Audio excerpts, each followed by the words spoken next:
Hello નમસ્કાર વિદ્યાર્થી મિત્રો નમસ્કાર તો બધા વિદ્યાર્થી મિત્રોનું હું ઓજા ફાલ્ગુન તમારું ઓજા ક્લાસીસ ચેનલમાં સ્વાગત કરું છું. તો વિદ્યાર્થી મિત્રો ચેનલ પર પહેલી વાર આ ચેનલને સબસ્ક્રાઇબ કરી દેજો, બેલ નોટિફિકેશન હિટ કરી દેજો જેથી આવનારી યુઝફુલ વિડીયો તમને ઝડપથી મળી શકે. તો વિદ્યાર્થી મિત્રો પરીક્ષાના દિવસો નજીક આવી રહ્યા છે, જેમાં વિજ્ઞાન છે, ગણિત પછી જે સૌથી ટફેસ્ટ સબ્જેક્ટ છે તેના આપણે આજે મોસ્ટ આઈએમપી પ્રશ્ન આપવા જઈ રહ્યા છે. સેક્શન ડી ના છે તે આપણી પ્લેલિસ્ટ છે, આપણી ચેનલ પર વિડીયો અપલોડ થઈ ચૂક્યો છે. આજે આપણે 3 માર્ક્સના પ્રશ્નો જે સેક્શન સી માં છે તે આપવા જઈ રહ્યા છે. તો વિદ્યાર્થી મિત્રો સેક્શન સી છે તમારા 18 માર્ક્સનો પ્રશ્ન છે, રાઈટ? તો તમારા 18 માર્ક્સમાંથી એક પણ માર્ક્સ કપાય નહીં. તો અમુક પ્રશ્ન હું તમને આપવા જઈ રહ્યો છું, જે મોસ્ટ ઇમ્પોર્ટન્ટ પ્રશ્ન છે તમારે તૈયાર કરી લેવાના, પ્લસ એનસીઈઆરટી ટેક્સ્ટ બુક્સના પ્રશ્ન પણ તૈયાર કરી લેવાના, જેથી તમને સારો કોન્ફિડન્સ થઈ જશે, રાઈટ? તો હું તમને પ્રશ્ન આપવા જઈ રહ્યો છું, તો વિડીયોના અંત સુધી બની રહેજો. જો વિડીયો પસંદ આવે તો વિડીયોને લાઈક કરવાનું છે, ચેનલ સબસ્ક્રાઇબ કરવાનું છે અને કમેન્ટ કરવાનું છે કે વિડીયો સારો હતો, રાઈટ? તો વિદ્યાર્થી મિત્રો આપણે ફટાફટ ટાઈમ વેસ્ટ કર્યા વગર પ્રશ્નોને સ્ટાર્ટ કરીએ. તો વિદ્યાર્થી મિત્રો પહેલો પ્રશ્ન છે, ક્ષારણ એટલે શું, તેને અસરો જણાવી તેના ઉદાહરણો આપો. તો અહીંયા તમને ક્ષારણ વિશે જણાવવાનું છે, એના અસરો જણાવવાના છે, તેના ઉદાહરણ આપવાના છે. ટૂંક નોંધ લખો, મિશ્ર ધાતુ. મિશ્ર ધાતુ વેરી મોસ્ટ ઇમ્પોર્ટન્ટ છે, 7 સ્ટાર ક્વેશ્ચન તરીકે પૂછાય છે, રાઈટ? મિશ્ર ધાતુને તમારે ખાસ તૈયાર કરી લેજો. પછી છે નર પ્રજનન તંત્ર આકૃતિ દોરી સમજાવો. આ પણ 7 સ્ટાર ક્વેશ્ચન છે, રાઈટ? તમે આકૃતિ દોરીને તમારે આના વિશે સમજાવવાનું છે કે નર પ્રજનન તંત્રનું શુક્રપિંડ છે તે, રાઈટ, એ દોરીને તમારે સમજાવવાનું છે. પછી છે માનવ મગજના મુખ્ય ભાગોના નામ આપવાના છે. હવે મગજના શું કીધું છે, મુખ્ય ભાગોના નામ આપવાના છે.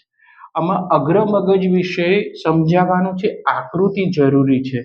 જો આમાં સ્પેસિફાય કહી દીધું છે કે મગજના નામ આપવાના છે અને તેમાં તમારે સમજાવવાનું છે કે આકૃતિ સહિત સમજાવવાનું છે, તેથી તમારે ધ્યાન રાખવાનું રહેશે. પછી લેન્સના પાવર વિશે ટૂંક નોંધ લખો. આ પણ 5 સ્ટાર ક્વેશ્ચન છે, આ પૂછાઈ શકે છે. લેન્સના પાવર વિશે 7 સ્ટાર ક્વેશ્ચન 100% પૂછાવાના ચાન્સીસ છે. કે કોપરના શુદ્ધિકરણ અથવા તાંબાની શુદ્ધિકરણ, કોપર અથવા તાંબુ બંને નામ આપેલા હોય તો તમારે આ રીતે તૈયાર કરી જવાનું. કોપરના શુદ્ધિકરણની વિદ્યુત વિભાજનની પદ્ધતિ છે, તમારે આકૃતિ દોરી સમજાવવાની છે. આ પ્રશ્ન પૂછાવાના પૂરેપૂરા ચાન્સીસ છે. તો વિદ્યાર્થી મિત્રો આ પ્રશ્ન ખાસ તૈયાર કરી લેજો, પૂછાશે. સ્ત્રીનું પ્રજનન તંત્ર આકૃતિ દોરી સમજાવો.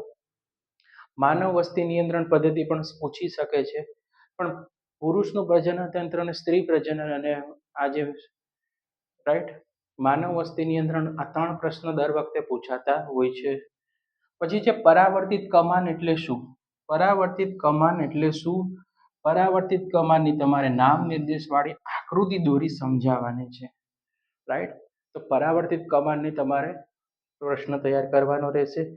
વિદ્યુત પ્રવાહની તાપીય અસરના વ્યવહારિક ઉપયોગો ઉદાહરણ આપી સમજાવો. હવે વિદ્યુત પ્રવાહની તમારે તાપીય અસરો લખવાની છે વિદ્યાર્થી મિત્રો, અને એના વ્યવહારિક ઉપયોગો જણાવવાના છે, જે તમારે રોજિંદા લાઈફમાં આપણે તેના ઉપયોગો કરે છે એ તમારે જણાવવાના છે. તો વિદ્યાર્થી મિત્રો હવે આપણે પ્રશ્ન નંબર 10 જોવા જઈ રહ્યા છે. 10મો પ્રશ્ન છે, ચેતાકોષની સંરચના દર્શાવતી આકૃતિ દોરી તેના કાર્ય જણાવો.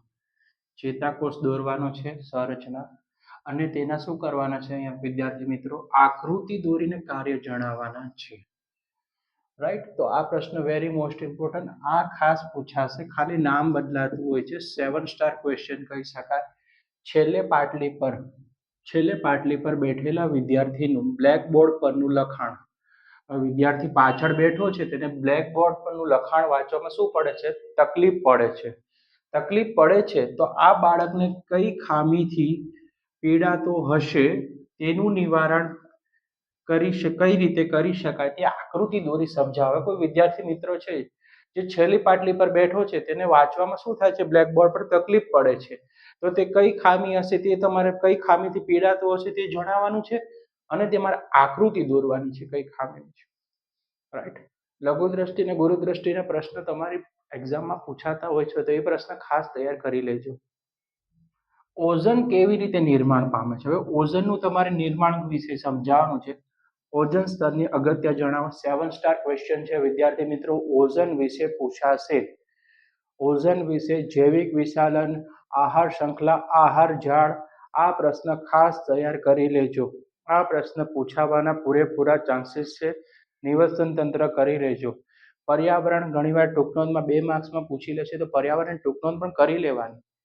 રાઈટ, આટલા પ્રશ્ન ખાસ કરીને જજો. કચરાની નિકાલની સમસ્યાના પ્રશ્ન પણ કરીને જજો.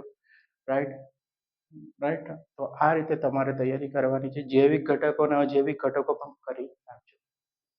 ઓકે, ચલો નેક્સ્ટ ક્વેશ્ચન તરફ.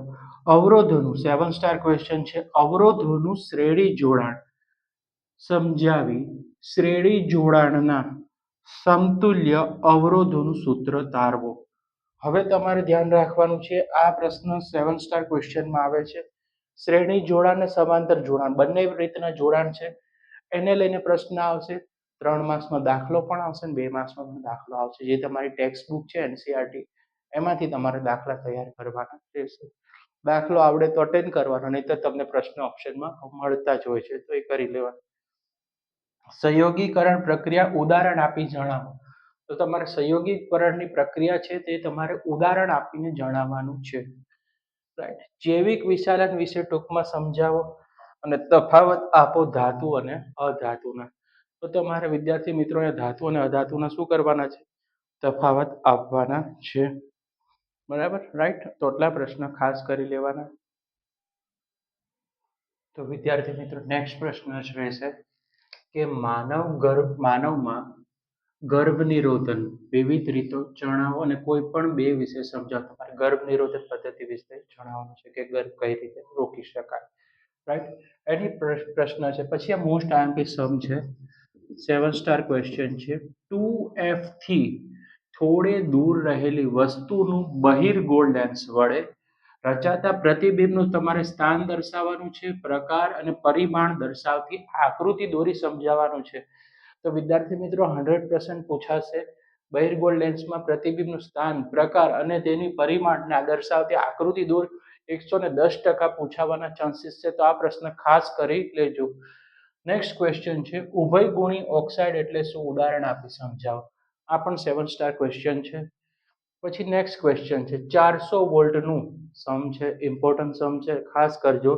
રાઈટ, સમ આવડે તો તમને પૂરેપૂરા રોકડા 3 માર્ક્સ મળે, આમાં એક પણ માર્ક કપાતા નથી. તો બને તો આવડે તો ત્યાં સુધી દાખલા તૈયાર કરી જજો. દાખલા આવશે, 2 માર્ક્સમાં પણ આવશે ને 3 માર્ક્સમાં પણ આવશે. હૃદયની આકૃતિ ખાસ કરીને જજો, 3 માર્ક્સમાં આવી જશે.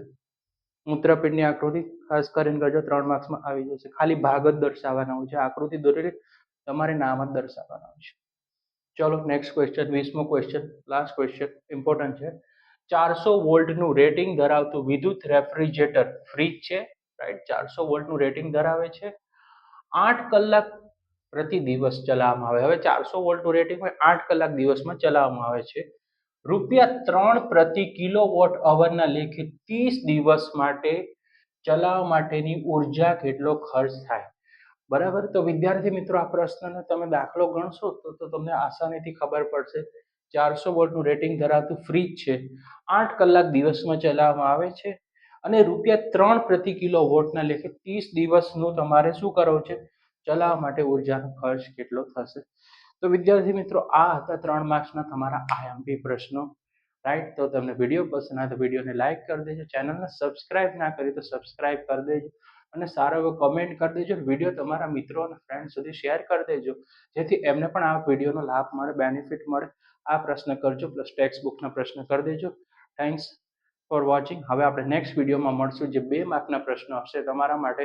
રાઈટ, આપણી ચેનલ પર શોર્ટ્સ પણ અપલોડ કરેલા છે સાયન્સના, એ પણ તમે જોઈ શકો છો, 2 માર્ક્સના. રાઈટ, અને અગાઉ પણ 1 માર્કના ક્વેશ્ચન તમે પ્રીવિયસ પ્લેલિસ્ટમાં જશો તો તમને 1 માર્કના ક્વેશ્ચન પણ મળી જશે. રાઈટ, તો આટલા પ્રશ્નો છે, ખાસ કરી નાખજો.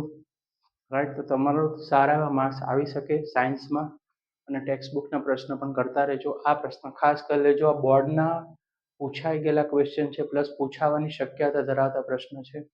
રાઈટ, જો તો હવે આપણે નેક્સ્ટ વિડીયોમાં મળશું. Thanks for watching.